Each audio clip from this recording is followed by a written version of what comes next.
پھر چھا گیا، کیسے تجھ سے کروں سامنا، گر رہا ہوں ذرا تھامنا۔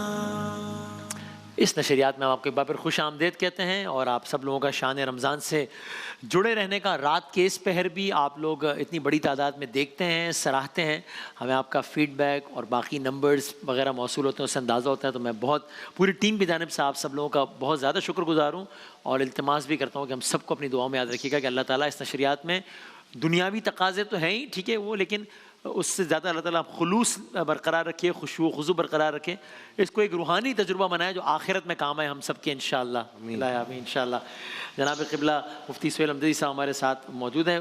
مفتی صاحب کا بہت زیادہ ایموشنل اور باقی حوالوں سے سپورٹ رہتی ہے اس نشریات میں، تو میں بہت شکر گزار بھی ہوں اس حوالے سے، ابھی جب بات چلی نکلی ہے تو۔ اور میں سوال کرتا ہوں، پھر ہم ذرا بات بھی آگے بڑھاتے ہیں۔ فیصل آباد سے ہیں رباب صاحبہ، میرے شوہر ملک سے باہر ہیں، بچوں کے ساتھ پرسکون زندگی گزار رہی ہوں۔ اب نہیں پتہ کہ یہ حقیقت ہے یا وہم ہے کہ مجھے ایسا لگتا ہے کہ میرے بچوں پہ کسی نے جادو ٹونا کر دیا ہے، اس لیے کہ ہماری خوشحال زندگی کو دیکھ کر خاص طور پہ میرے سسرال والے بہت حسد کرتے ہیں، اسی وجہ سے میں الگ فلیٹ میں رہ رہی ہوں۔ فرض کریں اگر کوئی مجھ پر یا میرے بچوں پر کوئی جادو ٹونا کرتا ہے تو کیا ایسا ممکن ہے کہ اللہ مجھے اس سے محفوظ رکھے؟ کوئی دعا بتا دیں۔ بسم اللہ الرحمن الرحیم، صلی اللہ علیہ وآلہ وصحبہ وبارک وسلم۔ وسیم بھائی، اللہ تعالیٰ آپ کو اسی طرح چاق و چوبند رکھے، اللہ آمین انشاءاللہ۔ اور ہم ایک دوسرے کی ہمت بڑھاتے ہیں اسی طرح۔ اور میں ناظرین کو بتاتا چلوں کہ یہ بندہ، اس میں پتہ نہیں کون سی چابی بھری ہوئی ہوتی ہے، کون سی بیٹری ہے، یہ بڑا ایکٹیو بندہ ہے ماشاءاللہ۔ اللہ اکبر۔ اور میں نے ساتھ حج کیا ہے جی، مطلب ماشاءاللہ ایسا نہیں کہ فارمیلٹی پوری کرنے والا ہو، ادھر بھاگ ادھر بھاگ، پیدل چلنا، تو مطلب میں اس کو دیکھ کر رش کرتا تھا۔ اللہ رب العالمین قبول فرمائے اور نظر بد سے محفوظ فرمائے۔ اچھا، جو بہن نے یہ پوچھا، رباب بہن نے، اچھا یہ ان کا ایک مسئلہ نہیں ہے، یہ دوسرا گھر، دوسرا تیسرا گھر، مطلب یوں سمجھ لیں کہ ان مسائل میں الجھا ہوا ہے۔ اور مفتی صاحب میں نے یہ بھی دیکھا ہے، آپ نے تو مجھ سے بہت زیادہ دیکھا ہے کہ اگر ایک دفعہ کوئی اس میں شک میں مبتلا ہو جائے، پھر وہ بیچارہ یا بیچاری اس کو پھر یعنی میں نے ایسے بھی لوگ دیکھے، وہ کہتے ہیں اچھا تو دیکھ کیا رہا ہے، کچھ پھونک رہا ہے نا، یعنی ان کو پھر ہر بندے یا بندی پہ شک ہوتا ہے کہ ان کی، میں نے دیکھا گاڑی خراب ہو جائے نا، وہ کہتے ہیں یار یہ کسی نے گیم کیا ہے، کل دیکھو سڑک پہ 1 گھنٹہ میں، یعنی وہ اتنے بیچارے شک میں آ جاتے ہیں کہ یار یہ سب کچھ گیم چل رہی ہے میرے خلاف۔ مجھے اس بات پر ہنسی بھی آتی ہے، ہاں ان دنوں میں میری گاڑی میں کچھ کام نکلا ہوا تھا، اچھا میں نے دی ہوئی تھی، تو مجھے ایک ڈاکٹر کا فون آیا، مفتی صاحب 3-4 دن سے گاڑی بہت خراب ہو رہی ہے، ذرا چیک کر رہے ہیں۔ میں نے کہا اللہ کے بندے، میری گاڑی خود خراب ہے۔ اچھا، یہ بات طے ہے کہ ہر کسی پر نہیں ہوتا۔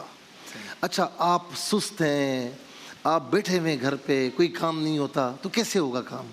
آپ اسباب اختیار کریں، ہوتا اس وقت ہے آپ اسباب اختیار کریں، اور آپ دیکھیں کہ مجھے راستے بند نظر آ رہے ہیں اور ایک عرصے سے ایسا ہو رہا ہے، تو پھر ہو سکتا ہے کہ آپ پر جادو کیا ہوا ہو، ورنہ کسی کے پاس اتنا ٹائم نہیں ہوتا کہ وہ ہر ایرے غیرے پر کرے۔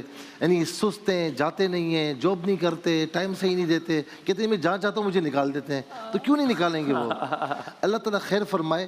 اچھا، کھانے پینے میں احتیاط نہ کرنا، پھر کہتے بیمار ہیں، تو بیمار کیسے نہیں ہوں گے بھائی؟ تھوڑا احتیاط کریں، پرہیز کریں۔ بہرحال میں وظیفہ کر دیتا ہوں پہلے، اور اس کے بعد پھر اس کی جو فضیلت ہے یوں کر لیں، اور اس کی جو گہرائی ہے میں وہ انشاءاللہ عرض کرتا ہوں، تاکہ وظیفہ کر لیں گے تو ذرا وہ اسکرین پر بھی آ جائے گا، کچھ دیر رہے گا۔ میرے کسی بھائی کے ساتھ، کسی بہن کے ساتھ اگر جادو کا معاملہ ہو، یا بد اثرات کا معاملہ ہو، یا جنات کا معاملہ ہو، یا نظر کا معاملہ ہو، کوئی پریشانی ہو، یہ 3 صورتیں، اچھا کون سی؟ سورہ اخلاص، نمبر 2 سورہ فلق، نمبر 3 سورہ ناس۔ یہ ترتیب کے ساتھ آخری 3 صورتیں ہیں۔ یہ 3 صورتیں حضور نبی کریم صلی اللہ علیہ وسلم اپنے اہل خانہ پر اور اپنی یعنی ذات کریمہ پر یہ پڑھ کر سویا کرتے تھے، آرام فرمایا کرتے تھے۔ تو اس سے سمجھ جائیں کہ مطلب یہاں پر ساری بات ختم ہو جاتی ہے، خلاصہ کلام۔ جی، تو سنت سمجھ کے کریں اس کو، قرآن کی آیات سمجھ کے کریں کہ قرآن کی پیاری صورتیں ہیں۔ یعنی جن کو یہ شک نہ بھی ہو، خالی محتاط رہنا چاہتے ہو کہ کبھی کوئی جادو نہ کر دے، وہ بھی پڑھ لیں، ویسے بھی پڑھ لیں، روزانہ رات کو یہ پڑھ کر سوئیں، آپ دیکھیں اس کی کتنا آپ کو فائدہ حاصل ہوتا ہے، فوائد حاصل ہوتے ہیں آپ کو۔ اچھا، اب آ جائیں سورہ اخلاص، سورہ فلق اور سورہ ناس، جادو ہو، بد اثرات ہو یا شیطان کا معاملہ ہو، کوئی معاملہ ہو نا، یہ تین صورتیں فجر کے بعد 11 مرتبہ پڑھ لیں۔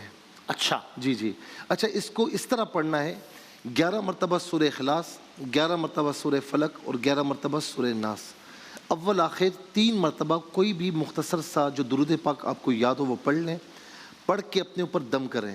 یہ ان کے لیے میں کہہ رہا ہوں جو جادو ٹونے میں ہیں یا بد اثرات ہیں یا نظر ہے یا پریشانیاں ہیں، مشکلات ہیں، پڑھ کے اپنے اوپر دم کریں، یا بچوں میں سے جس پر خدشہ ہو گھر والوں پر بھی دم کر لیں، پانی پر دم کر کے اس پانی کو خود بھی پی لیں، تمام گھر والے پی لیں۔ اچھا 11 روز تک یہ کر لیں، اچھا پھر کمال دیکھیں اس کا۔ 11 دن تک روز 11 مرتبہ فجر کے بعد۔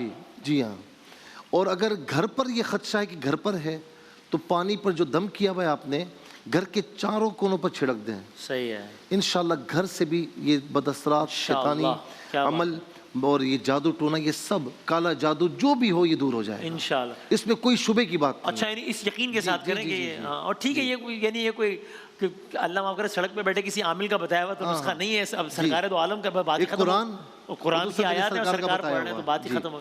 اور مجھ سے اس میں آپ سوری بات کاٹوں، آپ اپنی بات بتائیے گا، اور یہ بھی لیکن بتائیے گا لوگوں کے تجربے کے لیے، چونکہ آپ نے کہا کہ بہت لوگوں کو شک ہوتا ہے لیکن ایسا بھی نہیں ہے کہ جادو ٹونا ایگزسٹ نہیں کرتا، تو ایک محتاط اندازہ آپ بتائیں گے تاکہ لوگوں کو بھی اندازہ ہو کہ یار یہ کتنا زیادہ ایگزسٹ کرتا ہے، کہ مثال کے طور پر اگر آپ کے پاس 100 لوگ آتے ہیں سال میں کہ جن کو یہ شک ہوتا ہے تو آپ کی نظر میں ان میں سے کتنے لوگ ہوتا ہوگا تاکہ آئیڈیا تو ہو کہ یار یہ کتنا زیادہ ہے؟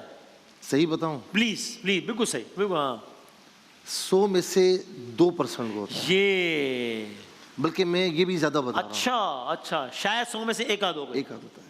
تو اس لیے کسی کو شک ہو رہا ہے تو یہ سوچ لے کہ اس کا امکان بہت کم ہے کہ یہ معاملہ اصل نہ ہو، بہت ہی کم ہے، 1% چانس ہے۔ جی ہاں اچھا، سورہ اخلاص جی آپ نے 3 مرتبہ پڑھی تو پورے قرآن کریم پڑھنے کا ثواب ہے، ٹھیک ہے؟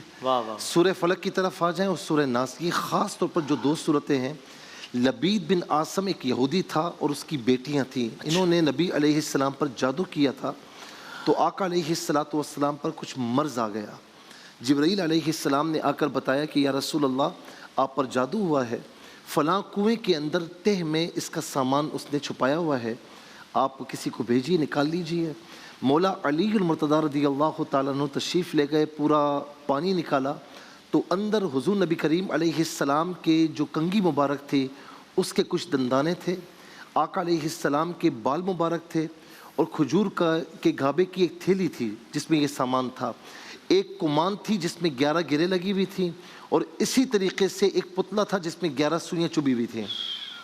اور میں آپ کو ایک اچھی بات بتاؤں، وہ یہ ہے کہ دونوں صورتوں کو ملا کر 11 آیتیں ہیں، سورہ فلق میں 5 آیتیں ہیں، سورہ ناس میں 6 آیتیں ہیں، اور مولا علی المرتضیٰ رضی اللہ تعالیٰ عنہ یہ سامان لے کر آئے، اور جب یہ صورت پڑھی گئی نا، ایک ایک آیت پڑھی گئی، گریں کھلتی رہیں، وہ پتلے میں سے سوئیاں نکلتی رہیں، یہاں تک کہ ساری گریں کھل گئیں، یہ دونوں صورتیں مکمل پڑھی گئیں، اور حضور نبی کریم علیہ السلام پر وہ اثر ختم ہو گیا۔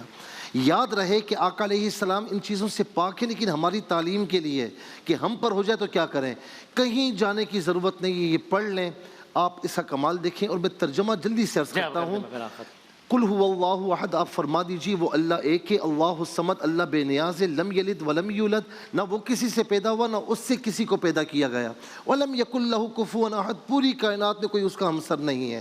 اب آ جائیں سورہ فلق پہ، قل اعوذ برب الفلق، آپ کہیے اے محبوب میں پناہ چاہتا ہوں صبح کے رب سے، صبح کے پیدا کرنے والے کے رب سے۔